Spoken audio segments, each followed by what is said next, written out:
I am Malarika, and as you can see, my hair is very dry, very frizzy.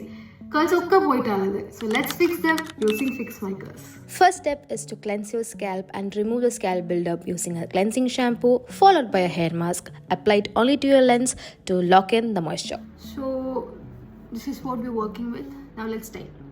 ആദ്യം തന്നെ 2 സെക്ഷനായി തിരിക്കുക, എന്നിട്ട് white tooth കോമ്പ് എടുത്തിട്ട് താഴെ നിന്ന് മേലിലേക്ക് ഇങ്ങനെ ഡീറ്റാങ്കിൾ ചെയ്തെടുക്കുക. Step 3 is to use a leave in cream. കുറച്ച് പ്രൊഡക്റ്റ് എടുക്കുക, നല്ലോണം എമൽസിഫൈ ചെയ്യുക, എന്നിട്ട് ഹെയർ ലെങ്ത്തിൽ അപ്ലൈ ചെയ്യുക. I am right now using a praying hand motion to make sure the product is distributed evenly. ഇത് സെയിം പ്രോസസ്സ് വന്നിട്ട് നമ്മൾ ക്രൗൺ ഹെയർ സെക്ഷനിലും ചെയ്യാം. Step 4 is to use a curl gel. നമ്മൾ നേരത്തെ ലിവ് ഇൻ യൂസ് ചെയ്ത അതേ step തന്നെയാണ് ഇവിടെയും ചെയ്യേണ്ടത്. ഒരു കാര്യം ശ്രദ്ധിക്കുക, 2 സ്റ്റെപ്പിലും മുടിയിൽ അത്യാവശ്യം നല്ല രീതിയിൽ മോയ്സ്ചർ ഉണ്ടായിരിക്കണം. ഇത് പ്രത്യേകം പറയാൻ കാരണം എന്താണെന്ന് വെച്ചാൽ once the hair gets dried, curls വൃത്തിക്ക് ഫോം ആവണമെങ്കിൽ you need proper moisture. Next I am gonna take a styling brush to define my hair. നമ്മൾ കേൾ പാറ്റേൺസ് പ്രോപ്പറായി വരണമെങ്കിൽ ഇത് നമ്മളെ ഹെൽപ്പ് ചെയ്യും. അപ്പോൾ റൂട്ടിൽ നിന്ന് എൻഡ് വരേക്ക് ഒരു ടെൻഷനിൽ വേണം ചെയ്യാൻ. ഒരു സെക്ഷൻ ഓഫ് ഹെയർ എടുത്തിട്ട് from the root till the end ഒരേ ടെൻഷനിൽ വേണം കേൾ ക്ലൻസ് ഫോം ചെയ്യാൻ വേണ്ടിയിട്ട്. അതുപോലെ തന്നെ സ്ക്രഞ്ച് ചെയ്യാൻ ശ്രമിക്കുക. ഓരോ പാർട്ട് ചെയ്യുന്ന സമയത്തും സ്ക്രഞ്ച് ചെയ്യുക. അപ്പോഴാണ് ഇങ്ങനെ ഡിഫൈൻ കേൾസ് ഓരോ പാറ്റേണിലും നമുക്ക് വരുള്ളൂ. ഓൾസോ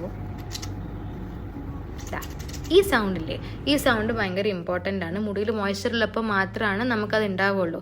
ക്രൗൺ സെക്ഷൻ ചെയ്യുന്ന സമയത്തും സെയിം ഇതേ പ്രൊസീജിയർ ഫോളോ ചെയ്യാൻ ശ്രമിക്കുക. ഇങ്ങനെ ബാക്കിലേക്ക് മുടി ഇടാനുള്ള കാരണം എന്താണെന്ന് വെച്ച് കഴിഞ്ഞാൽ വോള്യൂം കുറച്ച് ക്രൗൺ പോർഷനിൽ വരാൻ വേണ്ടിയിട്ടാണ്. കുറച്ച് ഫ്രണ്ടിൽ ഡെഫിനേഷൻ വരാൻ വേണ്ടി ഞാൻ ഫിംഗർ കോയിലിംഗ് മെത്തേഡും കൂടി ചെയ്യുന്നുണ്ട്. So the styling is done. Now mostly I do diffuse my hair, but today I'm going to skip it. I'm going to just air dry. Don't touch your hair after styling. Don't. Just let the gel cast form. അതിനുശേഷം മാത്രം മുടിയിൽ ഇനി കൈ വെച്ചാൽ മതി, അല്ലെങ്കിൽ ഭയങ്കര frizzy ആയിരിക്കും. And if you want volume, ഈ ഒരു ഭാഗം ക്രൗൺ പോർഷൻ എന്നിട്ട് പറയാം, ക്രൗൺ പോർഷൻ നിങ്ങൾക്ക് കുറച്ച് വോള്യൂം വേണം തോന്നുകയാണെങ്കിൽ you can take centre section ഇവിടെ ക്ലിപ്പ് ചെയ്യുക and let it air dry or diffuse what ever you are comfortable. You do that, let the gel cast form and I will show you the final results. So this is the final look. ഞാൻ കുറച്ച് oil use ചെയ്തിട്ട് cast എല്ലാം break ചെയ്തിട്ടുണ്ടായിരുന്നു. And I hope you like the routine. See ya.